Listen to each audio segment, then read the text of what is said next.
Hi guys, இன்னைக்கு உங்களுக்காக ஒரு சின்ன சமையல், ஹெல்த்தான ஒரு சமையல் தான் பண்ணி காட்ட போகிறேன். ரெசிபி கருவேப்பிலை. இது கருவேப்பிலை சாதம் கருவேப்பிலை துவையல் சொல்லுவாங்க.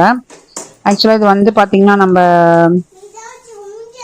நார்மலாக ஒரு கடாய், நல்லா காஞ்ச கடாயில் எடுத்துட்டு எண்ணெய்லாம் ஊற்றக்கூடாது. சும்மா அப்படியே கருவேப்பிலை போட்டு கொஞ்சம் அந்த பச்சை இதெல்லாம் போகிற வரைக்கும் கொஞ்சம் லைட்டாக வறுக்கணும்.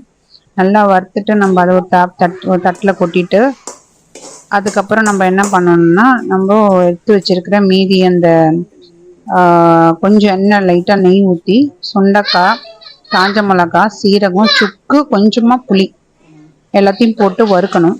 ஃபஸ்ட்டு இதை புளியை மட்டும் லாஸ்ட்டாக வறுக்கணும். மற்றதெல்லாம் போட்டு நல்லா வறுத்துட்டு, இது ரொம்ப உடம்புக்கு நல்லது. லூஸ் மோஷன் ஆகிறவங்களுக்கு, வயிற்று வலி இருக்கிறவங்களுக்கு, டைஜஷன் ப்ராப்ளம் இருக்கிறவங்களுக்கு நீங்கள் வாரத்தில் ஒரு நாள் அந்த மாதிரி லூஸ் மோஷன் இருக்க டைமில் நீங்கள் இதை சாப்பிட்டு பார்த்தீங்கன்னா ரொம்ப உடனே நீங்கள் அந்த லூஸ் மோஷன் நின்றுடும்.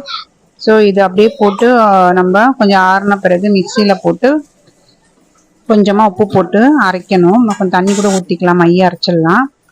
ஸோ நீங்கள் ட்ரை பண்ணி பாருங்கள், ரொம்ப ரொம்ப ஹெல்த்துக்கு நல்லது. இது எங்கள் அம்மாவோட பாரம்பரிய சமையல்.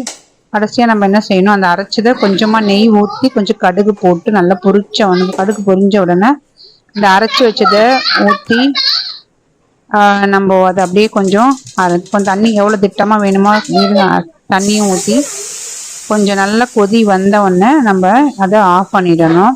சூடான சாப்பாடில் நல்லா ஒரு சூடு அழிய சாதம் வடித்து அதில் இதை போட்டு கொஞ்சம் நீங்கள் நெய் ஊற்றி, இன்னும் கொஞ்சம் நெய் வேணுன்னா நெய் ஊற்றி சாப்பிட்டீங்கன்னா, எப்பேற்பட்ட லூஸ் மோஷன் ரொம்ப டயர்டாக இருக்காங்க அந்த மாதிரி டைமில் ரொம்ப இது கேட்கும். சாப்பிட்ட உடனே அதை நிற்கும், உங்களுக்கு உடம்புல தெம்பும் இருக்கும், ஒரு மாதிரி டயர்ட்னஸ்லாம் இருக்காது. ட்ரை பண்ணி பாருங்கள். ட்ரை பண்ணிவிட்டு சொல்லுங்கள் எப்படி இருக்குன்னு கமெண்ட் பண்ணுங்கள். மறக்காமல் சப்ஸ்கிரைப்